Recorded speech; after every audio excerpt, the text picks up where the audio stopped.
Welcome to the Tokenized Economy. So for today's explainer, we're going to tackle a really crucial idea. When it comes to tokenization, there is absolutely no single one-size-fits-all model. Let's dive right in. And this quote really captures our main idea for today.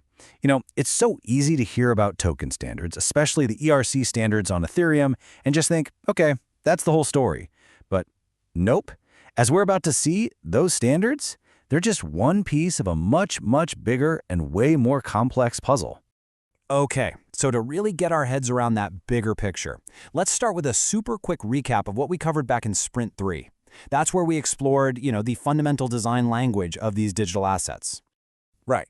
So we looked at how all these different standards basically create different behaviors. You've got ERC-20, which is kind of our blueprint for anything fungible, like digital cash.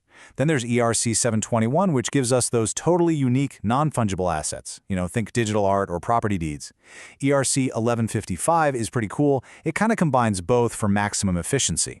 And then you have these compliance-aware frameworks like ERC-1400 and 3643, which are built from the ground up to handle regulated securities. But here is the absolute key point. Everything we just ran through, that represents just one specific architectural path to building a tokenized asset. Now, don't get me wrong, it's a super powerful and popular path, but it is absolutely not the only one out there. And that right there brings us to this whole broader world of architectural choices. Think about it. The needs of a totally public, permissionless network are just worlds apart from the needs of a highly regulated financial institution. And that's exactly where these different models come into play. Okay, check this out. What's really interesting here is the stark contrast. So on one side, you have these open ecosystems like Ethereum. Here, all the smarts are baked right into the token itself, using those ERC standards. The token itself kind of knows and enforces the rules, which is amazing for permissionless innovation. But then, on the other side, you've got the institutional players. They often build on permission systems, where the rules, we're talking compliance, privacy, governance, all that stuff, is enforced by the infrastructure itself, at the system level. This gives them the kind of tight control and oversight they absolutely need.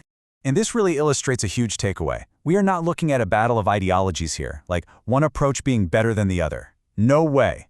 It's all about choosing the right tool for the right job.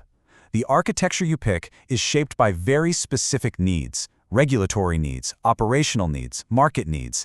A public DeFi protocol has totally different requirements than a private debt issuance platform, right? So at the end of the day, it's all about function, not philosophy. All right, so Sprint 3 was all about the design language of assets. We figured that out. But here's the thing. Designing the token, that's really only the first step. It actually forces us to confront this much bigger, more fundamental question about what happens after the asset is actually created. Really think about this. If a tokenized asset exists on-chain, a token that represents, say, a share of a fund, where is it actually held? And who controls it?